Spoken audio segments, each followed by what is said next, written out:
Hello everyone.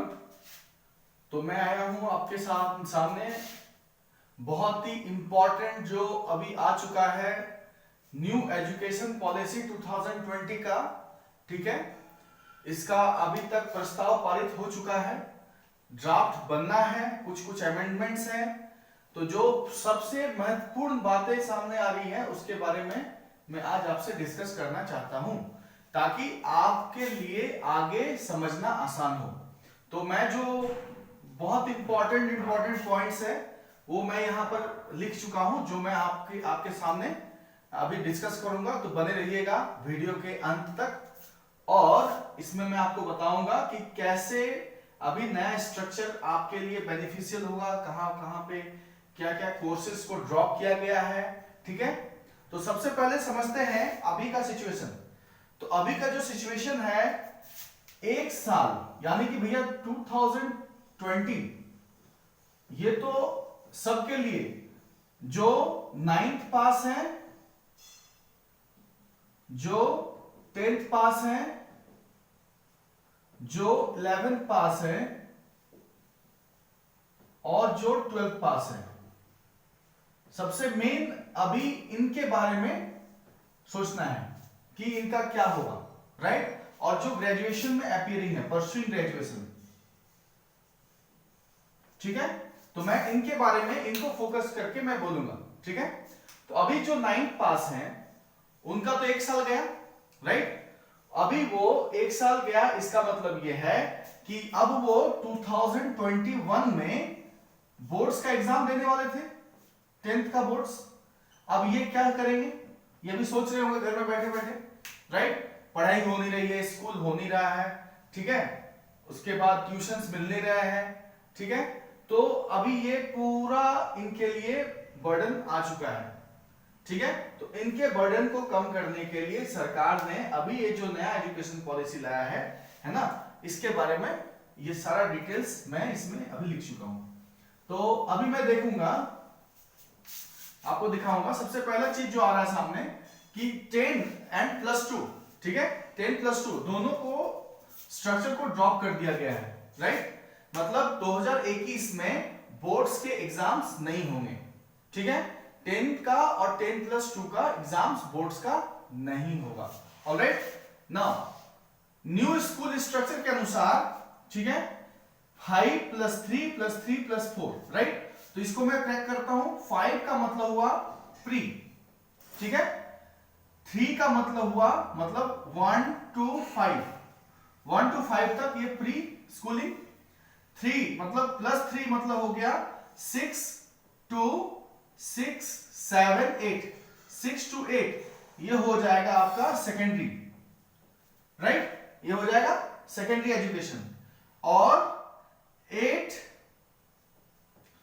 हो गया 9 to 11, ये +3 हो जाता है, 9 10 11 ये हो जाएगा आपका हायर सेकेंडरी और हाई स्कूल, ये हो जाएगा आपका हाई स्कूल, राइट। उसके बाद +4 यानी 11 के बाद कोई बंदा जो 11 के बाद 12 अपीयर करता था, अब वो डायरेक्ट डिप्लोमा प्लस डिग्री के लिए अपीयर हो जाएगा। मैं इसे समझाऊंगा बाद में, ठीक है। तो ये क्या है, इसे मैं बाद में क्रैक करूंगा। तो ये तो हो गया, फिर से मैं रिवाइज कर देता हूं।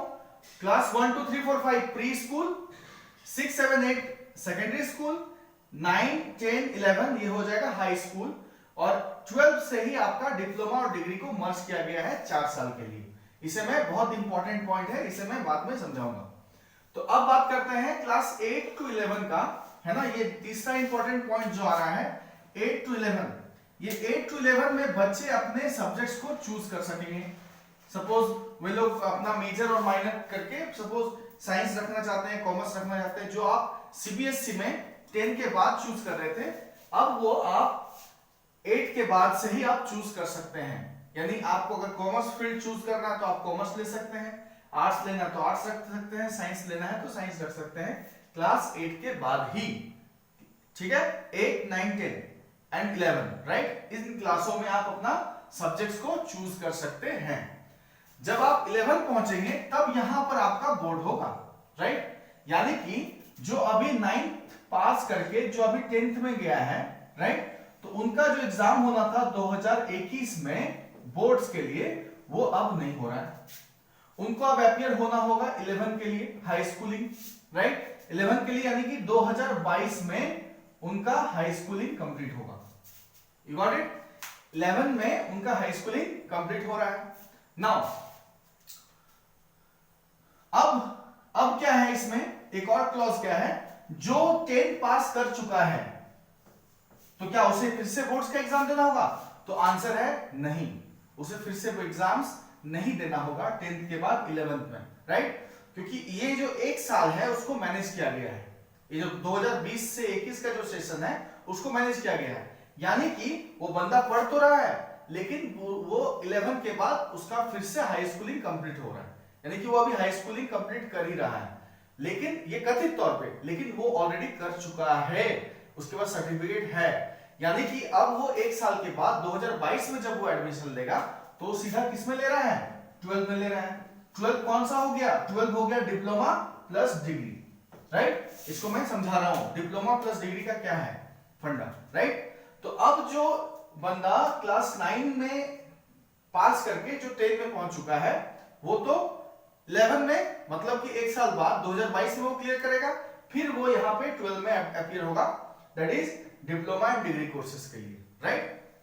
उसके बाद इस कोर्सेज को क्रेडिट सिस्टम में कर दिया गया है, मतलब मैं समझा रहा हूं। अब मैं आता हूं डिग्री और डिप्लोमा कोर्स क्या है, तो इसको ये दोनों पॉइंट को समझना है, 4 और 5।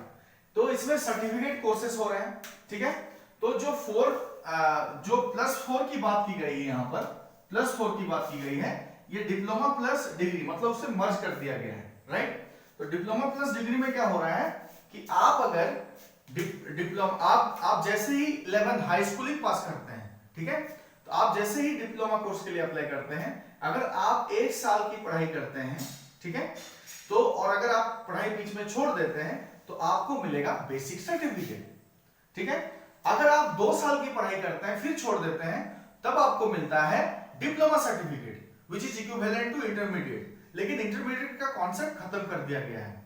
और अगर आप अपना पढ़ाई को 2 साल के लिए फिर से कंटिन्यू करते हैं, ठीक है, किसी भी स्पेसिफिक लाइन में, तब आपको मिलेगा डिग्री कोर्स, राइट? तब आपको डिग्री कोर्स मिल जाएगा। यानी कि आपको अलग से डिप्लोमा करने के बाद 3 साल का डिग्री कोर्स करने की जरूरत नहीं है, ठीक है? यानी कि अभी जो बात सामने आ रही है, मेरे इंटरप्रिटेशन के अनुसार जो अभी 12 में है उनका इंटरमीडिएट नहीं होगा, वो अब घुस चुके हैं सीधी डिप्लोमा एंड डिग्री कोर्स के लिए, राइट? तो जब वो डिप्लोमा डिग्री कोर्स के लिए घुस चुके हैं तो स्कूल तो यूनिवर्सिटी में चेंज नहीं हो सकता है, वहां तो प्रोफेसर्स नहीं आ सकते हैं।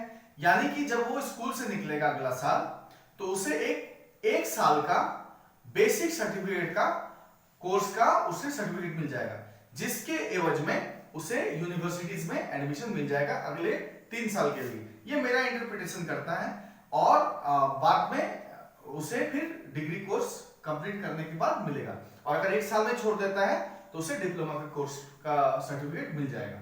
ये पहला चीज। दूसरा चीज, इसमें क्रेडिट सिस्टम किया गया है इग्नू के जैसा। मान लो आपको मेजर और माइनर दोनों का ऑप्शन है, तो मान लो आपको 96 क्रेडिट कंप्लीट करना है, राइट? तो आप 2 साल पढ़ाई किए, इसका लिमिट है, अभी तो बात क्लियर नहीं किया गया है मैक्सिमम लिमिट क्या है, पर मिनिमम लिमिट है 4 साल। तो according to my interpretation it must be extended to 6 years, मतलब आप 4 साल से 6 साल के अंदर आपको ये डिप्लोमा कोर्स और डिग्री कोर्स कंप्लीट कर लेना है। तो अगर 2 साल आप पढ़ाई करके छोड़ देते हो, ठीक है, फिर आप बीच में गैप लेते हो, गैप के बाद फिर आपको कंटिन्यू करना है, तो अगर आप यहां पर 40 क्रेडिट पूरे करते हो तो बचे हुए 56 क्रेडिट को आपको नेक्स्ट 2 ईयर में कंप्लीट करना होगा, तब आपको degree course major degree course मिलेगा, अन्यथा नहीं मिलेगा। और इसमें सबसे अच्छी बात क्या है कि यहां पर अगर आप 1 साल करके या 2 साल करके छोड़ देते हो तो आपका वो ईयर व्यर्थ नहीं जाएगा। ये सबसे अच्छी बहुत बड़ी बात है, क्योंकि बहुत सारा ऐसा देखा गया है कि 2 साल इंटरमीडिएट करने के बाद ग्रेजुएशन करते करते कोई छोड़ देता है, तो वो 2 साल 1 साल उसका लैप्स हो गया। यहाँ पर ये चीज नहीं होगा, ठीक है। तो अब क्या हुआ, 10 वाले का भी मैनेज हो गया, जो अभी 10 का एग्जाम देगा, यानी कि उसको अभी एग्जाम नहीं देगा, वो कब देगा, 2022 में 11th में, क्योंकि उसको हाई स्कूलिंग क्लियर करने के लिए। दूसरी बात क्या है, जो अभी 12 में है उसे एक बेसिक सर्टिफिकेट मिलेगा, ताकि वो आगे का अपना फर्दर 3 साल का कोर्स कंप्लीट कर पाए, ठीक है। तो इन होल मुझे ये आइडिया बहुत ही अच्छा लग रहा है, ठीक है। आई होप आप इससे भी बहुत कुछ समझे होंगे। अगर आपको कोई भी कमेंट है, कोई भी क्वेश्चन है, आप मुझे कमेंट सेक्शन में लिख के पूछ सकते हैं, बता सकते हैं, अपनी राय दे सकते हैं। और अगर अच्छी लगे तो इस वीडियो को शेयर करें और लोगों तक पहुंचाएं और लाइक कर दें। Thank you, have a nice day.